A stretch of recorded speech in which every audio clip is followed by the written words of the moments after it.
Meus amigos do FBN, vamos falar um pouco mais de política, para você que acompanha sempre o trabalho do grupo FBN de comunicação. E o PT que está se reestruturando na cidade de Ituiutaba. Em setembro aconteceu a eleição para a executiva local, embora ainda não houve a posse dessa nova diretoria, mas enfim, você já vai conhecer que o presidente eleito do PT, o professor Tico, é em Ituiutaba. Antes de qualquer coisa, conta um pouquinho de sua história, da sua militância, enfim, como é que o Tico chegou a essa presidência do PT. Na realidade, meu nome é Gilson Aparecido Santos. Pouca gente conhece. Né? Isso, fica sendo como se fosse apelido. Apelido Tico. E no meio disso aí, como eu fiz teatro e comecei a fazer animação de festa, criou-se o personagem Palhaço Ticolino. No teatro veio a militância política. Porque o teatro que eu comecei a participar na década de 80, início da década de 80, era resistência à ditadura. Já faz alguns dias, né? Alguns pequenos dias. Eu era moleque, eu tinha os meus 17, 18 anos. No Grupo Meca, ali para mim eu vejo a minha base estrutural de ideologia. Claro que isso não é tudo. Em casa a gente tinha, o meu irmão tinha referência, que era resistente à ditadura. E nessa jornada, junto ao Grupo Meca, ao Grupo Vianinha, em 88 eu me filiei ao PT, já participando, nós fomos com uma eleição muito bonita, onde todos os candidatos saíam junto com o bonecão, e eu saía de palhaço. Era o palhaço Ticolino, com megafone. Fizemos uma campanha de 89, que marcou minha vida.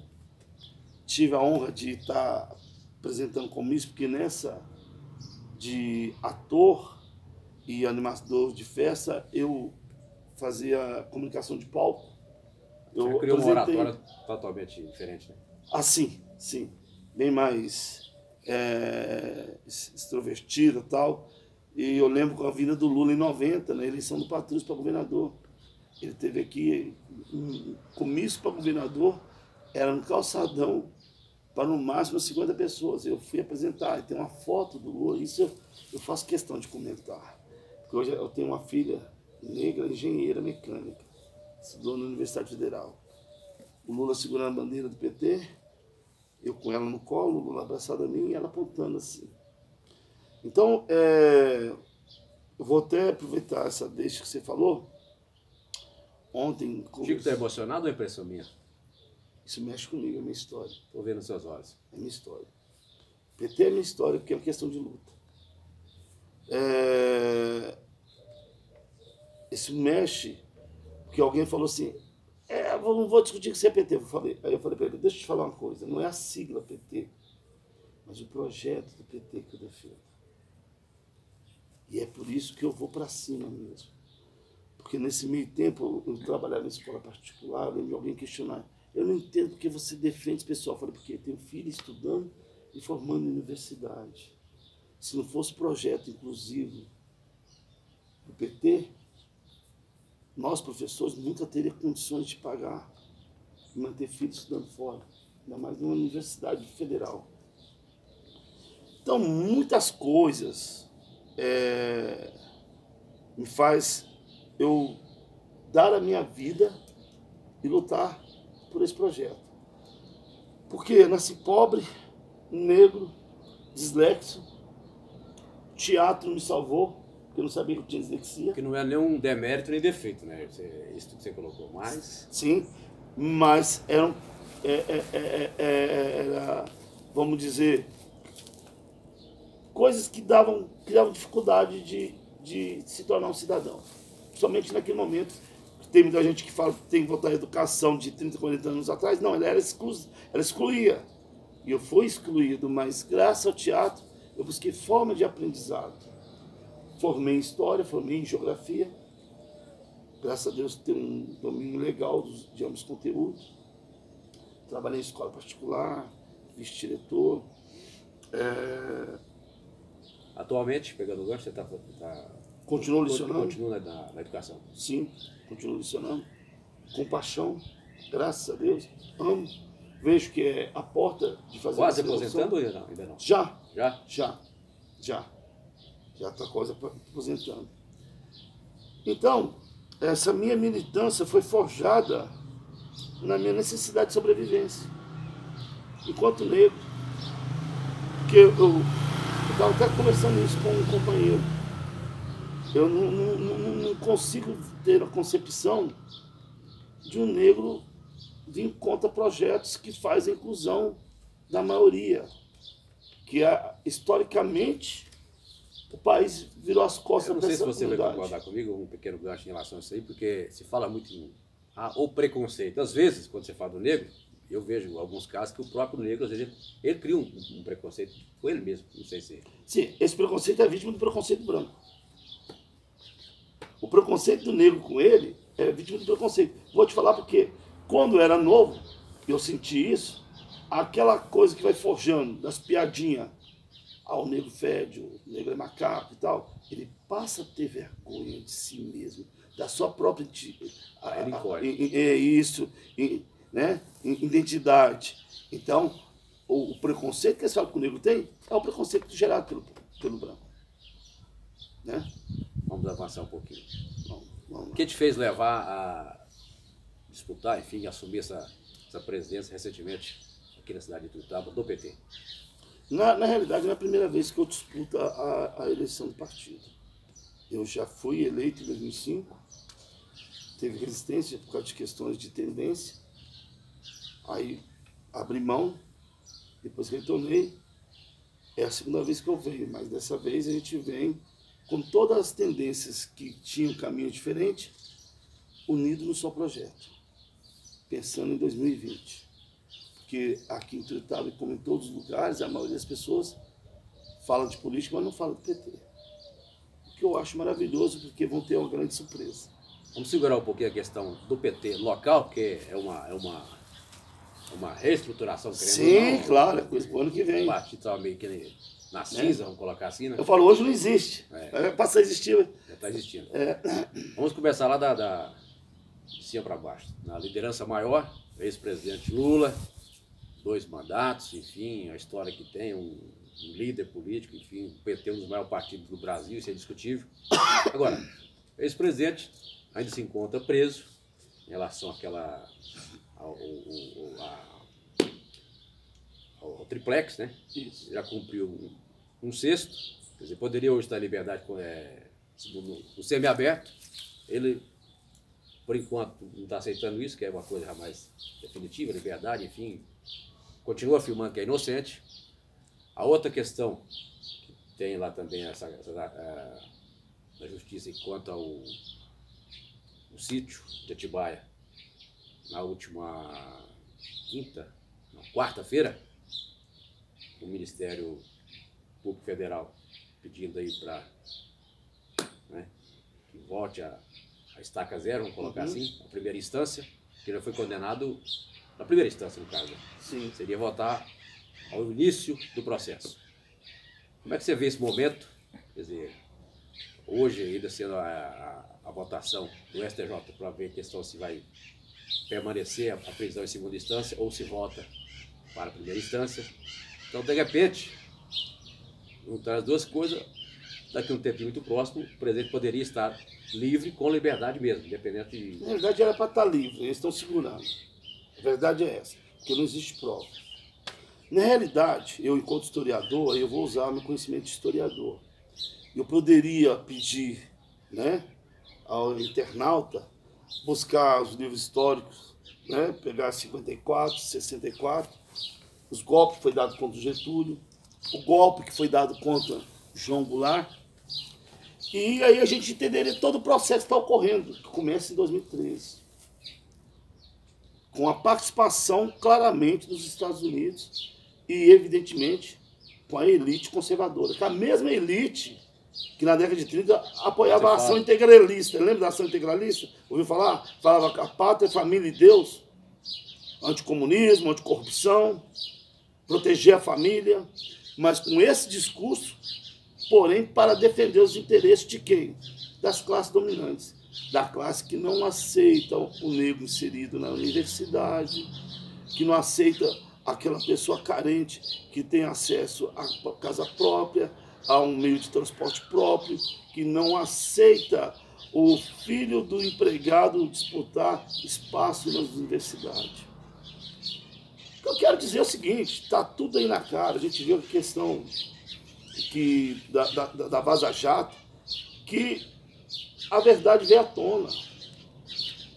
E eu concordo com o Lula que ele não tem que aceitar semiaberto, porque até hoje não houve uma prova sequer, inclusive no próprio processo triplex e o processo no sítio, que eles tentam linkar alguma coisa com a Petrobras. Nós estamos vivendo um estado de recessão, nós estamos vivendo um estado de autoritarismo, para não dizer fascismo, onde o judiciário está corrompido, está fazendo política e não justiça. Essa questão do Moro aí ficou meio evidenciada. Não só do Moro, o Supremo. O Supremo, muitas vezes, covardemente, que não leva as coisas à frente. Porque está na Constituição, Milton. Está na Constituição. Alguém só pode ser preso ou quando é pego em flagrante ou quando julgado até o fim. Está na Constituição. Mas em 2016 mudaram a Constituição. Muito estranho ter mudado. Muito conveniente. Agora, em cima dessa questão de 2016, agora que com essa votação novamente atual, para que de repente volte a uma prisão só depois da instância final, você acha que isso vai passar ou não vai? Estamos hoje em cima da votação. Olha, eu vou te falar o seguinte, primeiro eu acho que essa decisão não vai ser tomada hoje. Eu não acredito. Não. Deve ficar para 6 de novembro a prisão. O Supremo está sendo pressionado pelo próprio governo americano. A gente vê que esse governo agora, Bolsonaro, está totalmente subjugado pelo capital estrangeiro. Ele está sendo subjugado pelas forças da grande mídia, que não dá espaço a você, porque não dá espaço àqueles que gostariam de estar fazendo o jornalismo verdadeiro, que vai querer mostrar aquilo que lhe interessa. Ou seja, quando eu falo não só do Moro, que é o maior bandido de tudo, mas o Supremo também, no momento, não todo o Supremo, nós sabemos disso, é claro, que não tem a coragem de assumir e de fazer cumprir a Constituição. Falando mais do PT. O PT ainda é um dos maiores partidos do Brasil, viveu e vive esse momento de turbulência, porque seu líder maior se encontra preso em um ano, em 1 de abril de 2018. Qual é o caminho para retomar aquela força de antes? Aí nós temos uma discussão interna forte no PT, que a gente fala que fez o PT diferente, e eu mesmo falo isso, porque por que eu sou... Enquanto isso o picolé passa, né? Mas vamos conversando. É a diferença de fazer um trabalho competista. Vai chupar picolé. Vamos chupar o picolé. Mas é que eu estava te falando o seguinte, essa pergunta sua, vou pegar como deixa para poder responder por que me tornei petista. Porque nas reuniões do PT, a gente debatia, a gente tinha voz, a gente era ouvido. Eu, enquanto base. E o PT se construiu dessa forma. O próprio Lula, como eu disse, você comemos feijoada junto aqui, com a Benedita, Lula e tal. Então, o que aconteceu ao longo do tempo? O PT chegou ao poder. Os mandatos dos deputados passaram a ter mais voz do que a militância. A militância deixou de ser ouvida, vamos colocar assim. Sim, basicamente. Exatamente. E aí uma leitura de quem vive dentro disso aí. Aí na própria eleição, a militância doava o trabalho. Você sentiu isso na pele, então? Sim, totalmente. Porque na época da eleição, o próprio militante, ele se oferecia. Porque ele estava trabalhando para alguém que seria a voz dele, ele seria ouvido. O que acontece? Essa disputa de poder dos mandatos deixou a militância e os movimentos sociais de lado. Meio que assim, estourou o poder, agora... Não totalmente, mas afastou. Afastou. Claro que nós sabemos que o PT, nesses... A famosa zona de conforto. Sim, né?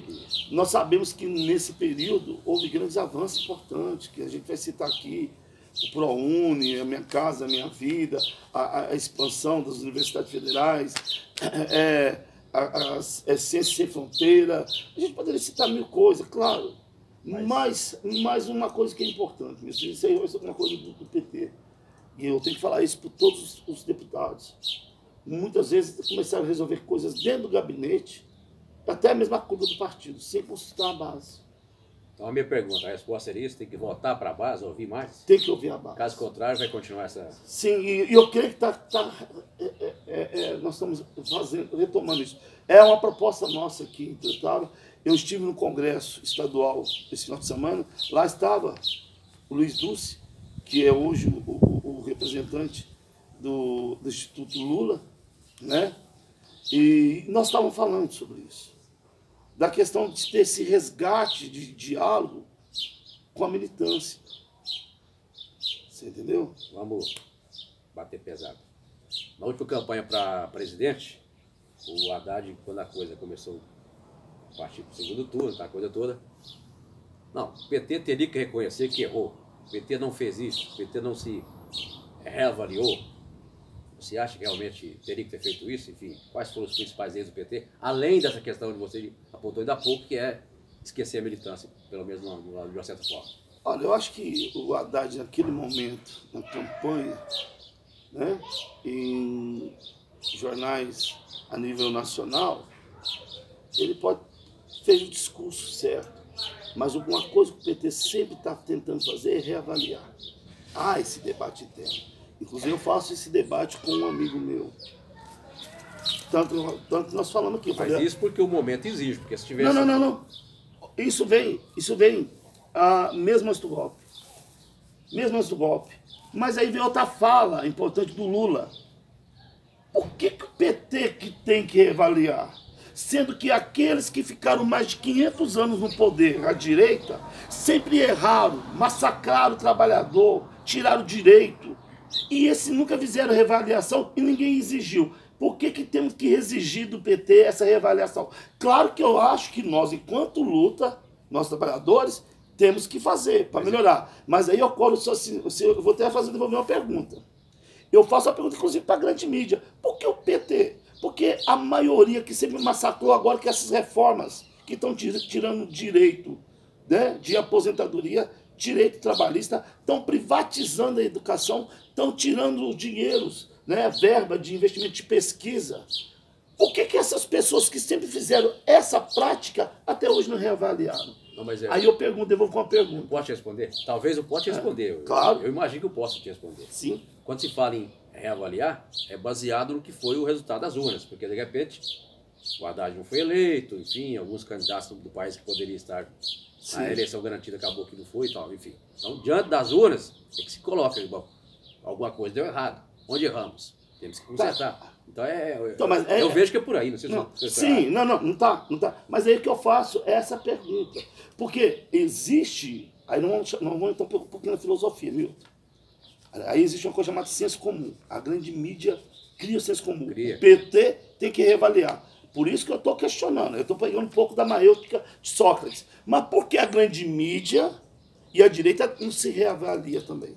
Então, o Brasil hoje, se você for analisar a grande mídia, qual foi a grande mídia que foi lá entrevistar o Lula até hoje? Sim, pois é. Então eles mesmos fizeram essa reavaliação. A imprensa internacional, é um jornal, é um site, enfim. Então a grande mídia não fez, não faz. Aí eu já vou com outra coisa. A nossa própria sociedade, com a hipocrisia, tem que reavaliar valores. Então, assim, presta bem atenção no que eu quero dizer.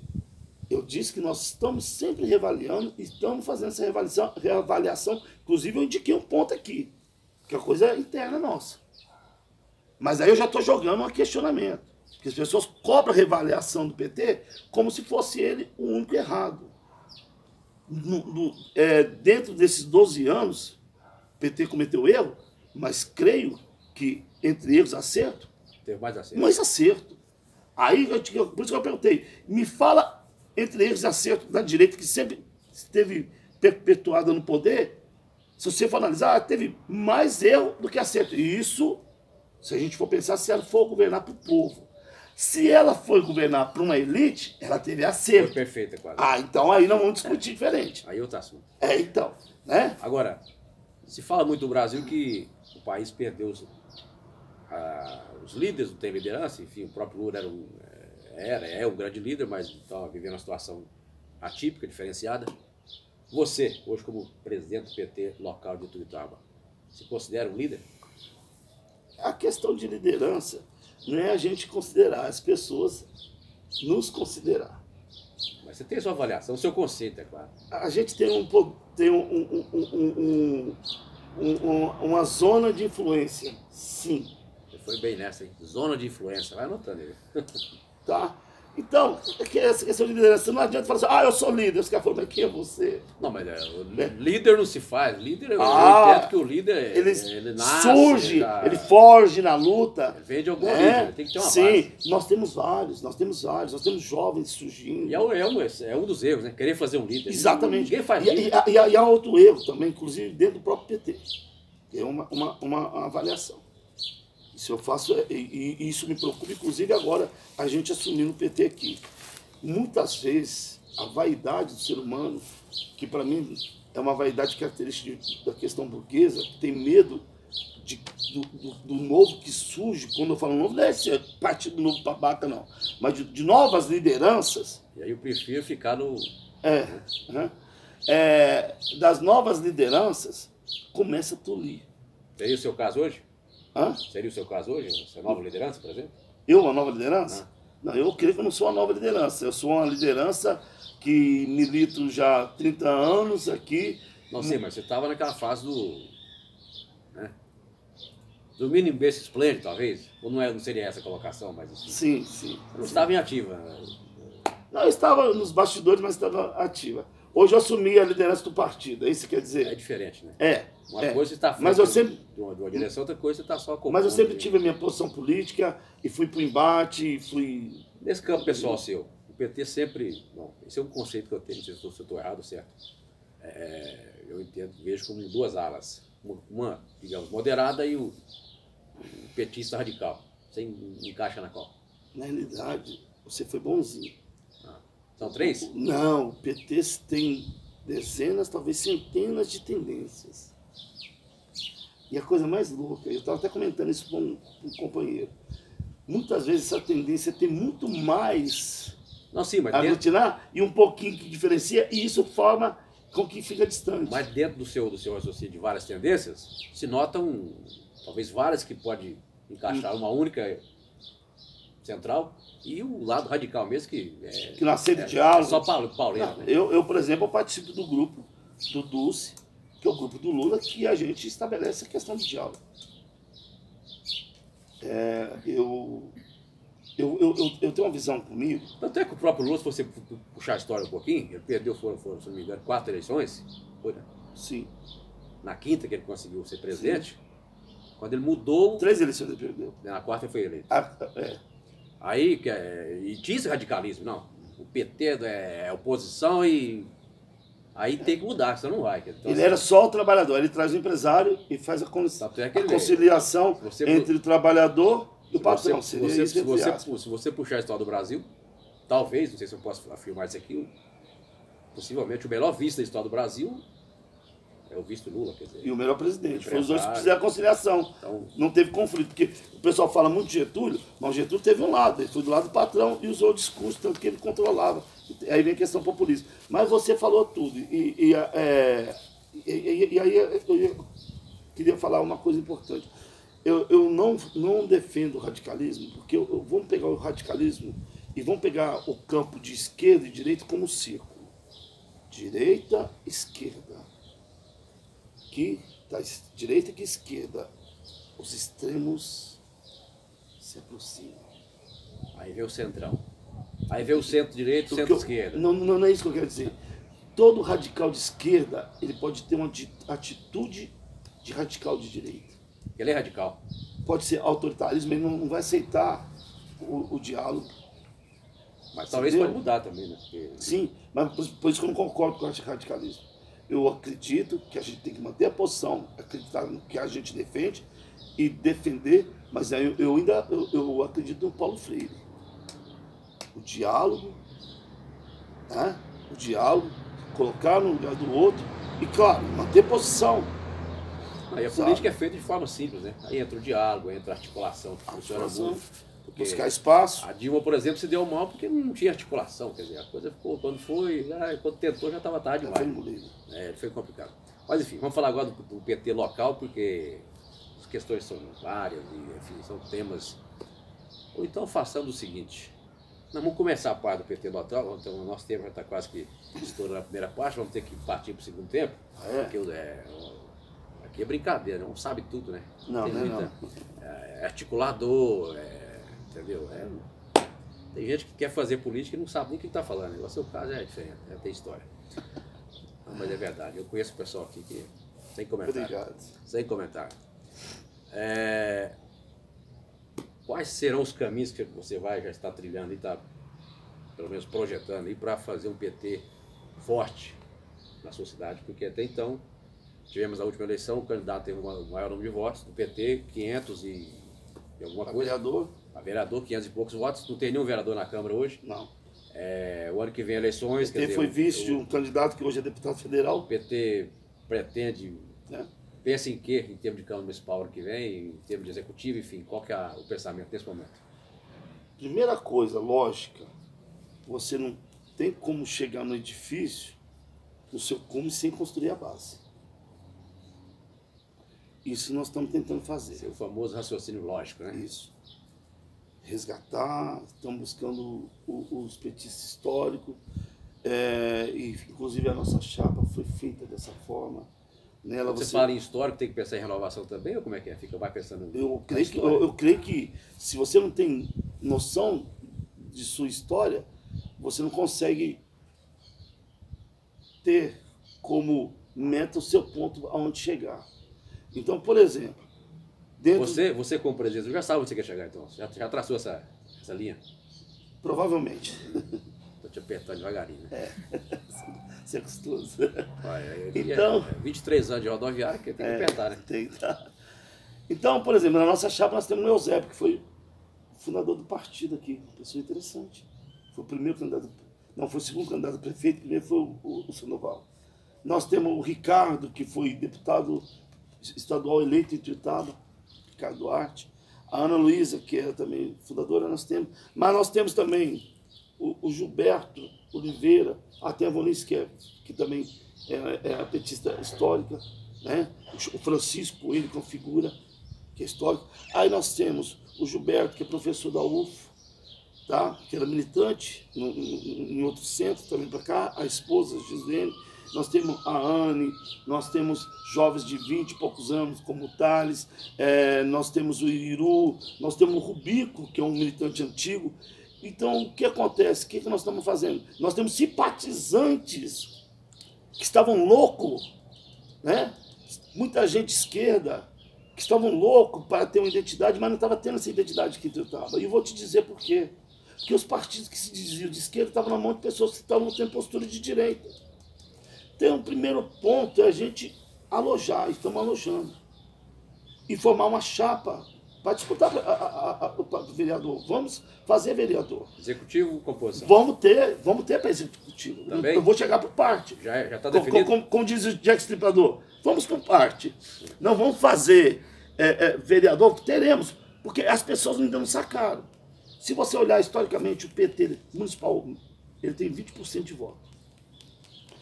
Nós sabemos que não tem mais coligação para legenda, proporcional para o vereador. Sim, hoje é o partido que faz. Sim.